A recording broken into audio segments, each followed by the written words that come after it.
Hello students, welcome to my channel. This is Dr. Vinita Negi making maths learning easy and simple for you. आज का topic है Cauchy's first theorem on limits. जब हम limit calculate करते हैं, आपके पास कुछ ऐसे टर्म्स आते हैं या ऐसे क्वेश्चंस आते हैं जिनको सॉल्व करना थोड़ा डिफिकल्ट हो जाता है। तो डिफिकल्टीज को कम करने के लिए हमारे पास कुछ थ्योरम्स हैं जिनमें ये एक इम्पॉर्टेंट थ्योरम है कॉशीज फर्स्ट थ्योरम, जिससे आप किसी भी क्वेश्चन को सॉल्व करने के लिए इसका यूज करके बड़े आसानी से लिमिट कैलकुलेट कर सकते हो। ठीक है, तो ये क्या कहती है थ्योरम? सपोज आपके पास कोई भी सीक्वेंस दे दी, ठीक है, इस सीक्वेंस के लिए आपको लिमिट मिल रही है, तो अगर इस सीक्वेंस के लिए limit n tends to infinity आपने कैलकुलेट की और आपको वो वैल्यू कुछ मिल गई, सपोज l, तो हम ये कहते हैं bye using Cauchy's first theorem on limits, इन्हीं टर्म्स को अगर हम सम कर दें, that a1 plus a2 plus a3 plus an, इन सब को अगर हम सम कर दें एंड डिवाइड कर दें n से, तो इसके लिए अगर आप limit n tends to infinity calculate करोगे तो by Cauchy's first theorem on limits आपको भी वही वैल्यू सेम l मिलेगी। मतलब अगर आपके पास कोई सीक्वेंस है और उस सीक्वेंस के लिए limit n tends to infinity आपने निकाला, कैलकुलेट किया और आपको वैल्यू n मिल गई,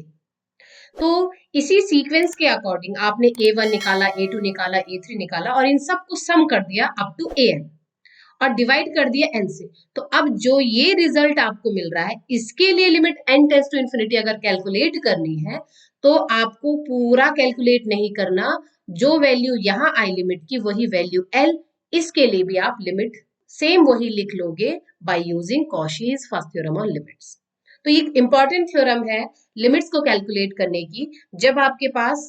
सीक्वेंस के लिए limit n tends to infinity पे वैल्यू तो मिल रही है, उसका सम कर रहे हैं और n से डिवाइड कर रहे हैं, तो आपको इसको कैलकुलेट करने की जरूरत नहीं, आप सीधे सीधे l से रिप्लेस कर दोगे। ठीक है, एक क्वेश्चन से हम इसको समझते हैं। सपोज हमारे पास एक क्वेश्चन दे दिया, limit n tends to infinity calculate करनी है आपको, ठीक है, और आपके पास दे दिया 1 upon under root n square plus 1 plus 1 upon under root n square plus 2, and इसी तरीके से आगे बढ़ रहे हैं टर्म्स, एंड लास्ट टर्म है आपका 1 upon under root n square plus n। इसकी वैल्यू आपको कैलकुलेट करनी है, ठीक है ना। तो सबसे पहले अगर हम Cauchy's first theorem on limits कर रहे हैं तो आपको ये कॉन्सेप्ट याद रखना है कि आपके पास an के लिए लिमिट की वैल्यू मिल रही है और a1 a2 a3 को सम किया और डिवाइड करके वही सेम वैल्यू आपको लिमिट की मिल जाती है। तो कहीं ना कहीं ये क्या है वो कैलकुलेट करना है और ये अरेंज करके आपको लेके आना है। ठीक है जी, जब भी हम इस टाइप के क्वेश्चन सॉल्व करेंगे, Cauchy's first theorem on limits को यूज करेंगे, तो हमेशा ध्यान रखना है, तो a1 plus a2 and so on plus an type का तो है, बट उस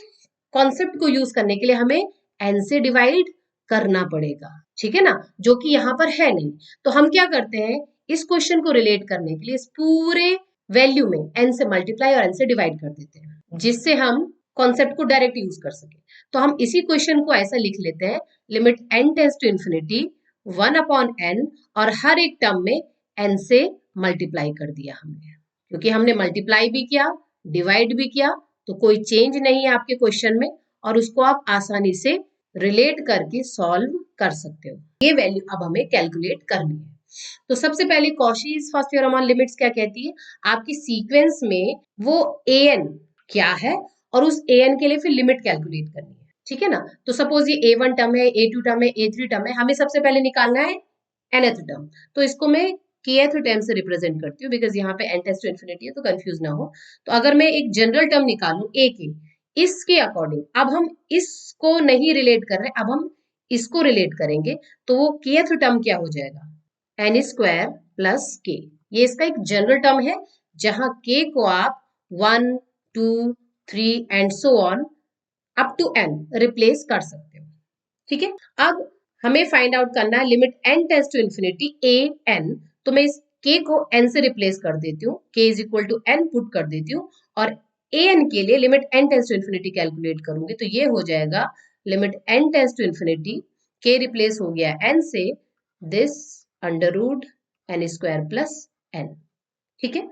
इसको सिंप्लीफाई करते हैं, limit N tends to infinity a n, हमें क्या मिलता है यहाँ से कैलकुलेट करते हैं। So limit N tends to infinity आपका एज इट इज है, न्यूमरेटर में एन है, डिनोमिनेटर में जो एन स्क्वायर है उसको मैं अंडर रूट से बाहर लेती हूँ तो वो एन आ जाएगा। तो यहाँ पर तो 1 आ गया, बट यहाँ पर आपके पास न्यूमरेटर वाला बाहर आ गया, डिनोमिनेटर में ये रह गया। ठीक है, इसको सिंप्लीफाई करें, limit N tends to infinity, ये आपका क्रॉस हो गया 1 upon under root 1 plus 1 by n, ये हमें मिल गया। And when n tends to infinity, यहाँ पर क्या हो जाएगा 0, तो हमें क्या मिल जाती है वैल्यू 1, मतलब हमें क्या मिला, limit N tends to infinity a n की वैल्यू 1 मिल गई। तो अब हम क्या करेंगे, by using Cauchy's first theorem on limits, हमें क्या मिलता है कि limit N tends to infinity a n की वैल्यू मिल रखी है, तो limit N tends to infinity a1 plus a2 plus so on plus an upon n, इसके लिए जो लिमिट की वैल्यू होगी वो सेम वही वैल्यू होगी limit N tends to infinity a n. ठीक है ना, और क्वेश्चन के अकॉर्डिंग जो हम लेके चले थे that limit N tends to infinity, हमारा जो क्वेश्चन था 1 upon n upon under root n square plus 1 plus n upon under root n square plus 2 n upon under root n square plus n, यही तो हमारा question था जब हमने n से मल्टीप्लाई और डिवाइड किया। This is equal to limit n tends to infinity a n, जो हमने कैलकुलेट किया दैट इज 1। सो यहां से हमें कंक्लूजन ये मिल जाता है that limit n tends to infinity जो आपका क्वेश्चन था वो आपको लिमिट की वैल्यू 1 देगा। ध्यान ये रखना है कि Cauchy's first theorem on limits के लिए आपको वो सारी values a1 a2 a3 summation में मिलनी चाहिए और डिनोमिनेटर में n होना चाहिए। इनकेस ऐसा बना बनाया मिल जाता है तो आप direct Cauchy's first theorem on limits का यूज कर सकते हो। इनकेस वैसा बना नहीं है तो क्वेश्चन को आपको वैसा बनाना पड़ेगा जैसा कि हमने यहाँ पर किया। अब सपोज सीधा बना बनाया आपको क्वेश्चन मिलता है, फॉर एग्जाम्पल हमारे पास क्वेश्चन है limit N tends to infinity 1 upon n 1 plus 1 by 2 plus 1 by 3 plus 1 by n, ये वैल्यू आपको कैलकुलेट करनी है। ठीक है, तो यहाँ पर दिखने से ही लग रहा है 1 अपॉन एन है और ये a1 a2 a3 इसको समेशन किया गया है, तो यहाँ पर हम सीधे सीधे an सपोज कर सकते हैं, ये a1 है, ये a2 है, ये a3, तो an क्या आ जाएगा 1 अपॉन n। यहाँ पर आपको कुछ भी मल्टीप्लाई डिवाइड करने की जरूरत है, सीधे सीधे an मिला तो हमें क्या करना है, limit n tends to infinity an के लिए कैलकुलेट करनी है, दिस इज इक्वल टू 0। ठीक है, using Cauchy's first theorem on limits क्या मिल जाता है हमें, limit n tends to infinity a1 a2 and so on plus an and divided by n, इसके लिए जो वैल्यू है वो limit n tends to infinity an के इक्वल ही आएगी। सो हमारे पास क्वेश्चन में दे रखा है limit n tends to infinity 1 upon n भी दे रखा है 1 plus 1 by 2 plus 1 by 3 plus and so on 1 by n, इसकी वैल्यू सेम वही आ जाती है जो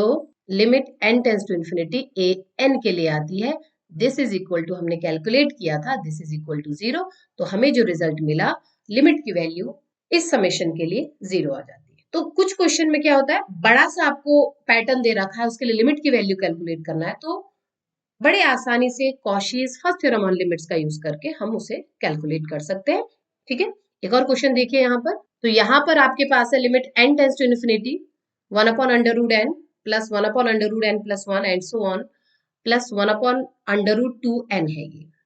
इसको सॉल्व करना है, लिमिट की वैल्यू क्या मिलेगी कैलकुलेट करना है। ठीक है ना, तो सबसे पहले वही चीज कि हमारा जो क्वेश्चन है थ्योरम का यूज करने के लिए हमें n से मल्टीप्लाई n से डिवाइड करना पड़ेगा, तो हम लिख लेते हैं 1 अपॉन n और हर एक टर्म में n हम इंक्लूड कर देते हैं न्यूमरेटर में, और इस लास्ट टर्म को मैं इस तरीके से लिख लेती हूँ under root n plus n। तो यहाँ पर हम जनरल टर्म निकाले kth term, so I can write n upon under root n plus k, जहाँ k की वैल्यू 0 1 2 3 and so on up to n आप रख सकते हैं। ये जो अब हमें मिला इसके लिए हम ये जनरल टर्म डिफाइन कर रहे हैं। ठीक है ना, तो क्वेश्चन के अकॉर्डिंग जो हमारा nth टर्म है वो हो जाएगा n upon under root n plus n, और limit n tends to infinity calculate करेंगे तो हमें मिल जाएगा limit n tends to infinity n upon under root 2n। ठीक है ना, इसको सॉल्व करते हैं। लिमिट n टेंड्स टू इन्फिनिटी, सॉल्व करने के बाद आपका n न्यूमरेटर और डिनोमिनेटर से सॉल्व होके under root n by under root 2 आपको मिल जाता है। And when limit n tends to infinity, so हमें ये वैल्यू इन्फिनिटी मिल जाती है। ठीक है, Cauchy's first theorem on limits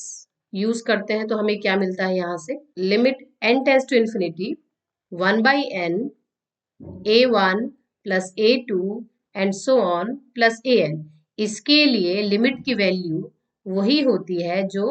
an के लिए होती है। तो हमारे क्वेश्चन के अकॉर्डिंग हमें मिल जाता है limit n tends to infinity 1 upon n upon under root n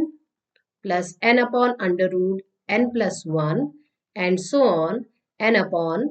under root 2n। ठीक है, ये वैल्यू आ जाती है जो an के लिए हमें लिमिट मिलती है, that is equal to infinity. So हमें यहाँ से रिजल्ट ये मिलता है कि हमें जो दे रखा था क्वेश्चन उसके लिए वैल्यू इन्फिनिटी आती है।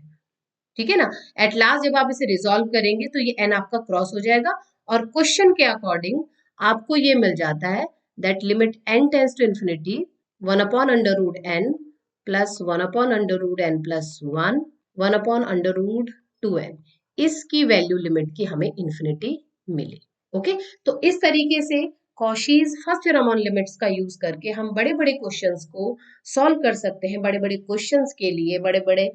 समेशन के लिए लिमिट की वैल्यू कैलकुलेट कर सकते हैं बड़े आसानी से। केवल ये ध्यान रखना है कि जो हमारी Cauchy's first theorem on limits का कॉन्सेप्ट है वो ये कहता है कि आपको an के लिए लिमिट की वैल्यू कुछ ना कुछ मिलनी चाहिए, और अगर an के लिए आपको लिमिट की वैल्यू मिल जाती है, आपको nth टर्म के लिए लिमिट की वैल्यू मिल जाती है, तो a1 a2 a3 और उसका समेशन डिवाइड कर देते हैं n से, तो उसके लिए लिमिट की वैल्यू कैलकुलेट नहीं करनी। जो an के लिए लिमिट की वैल्यू आई, सेम वैल्यू उस टोटल के लिए भी लिमिट की वैल्यू आपको मिल जाती है। तो अगर n मिसिंग है तो आपको n मल्टीप्लाई और डिवाइड करना पड़ सकता है, तो कॉन्सेप्ट से रिलेट करना पड़ेगा, उसके बाद ही आप Cauchy's first theorem on limits का यूज करके लिमिट के क्वेश्चंस को बड़े आसानी से सॉल्व कर सकते हैं। ओके, सो इसी तरीके से पढ़ते रहिए, सीखते रहिए मेरे साथ मेरे यूट्यूब चैनल पर। मिलते हैं नेक्स्ट वीडियो में कुछ और नए कॉन्सेप्ट्स एंड क्वेश्चंस के साथ। Thank you so much, all the best.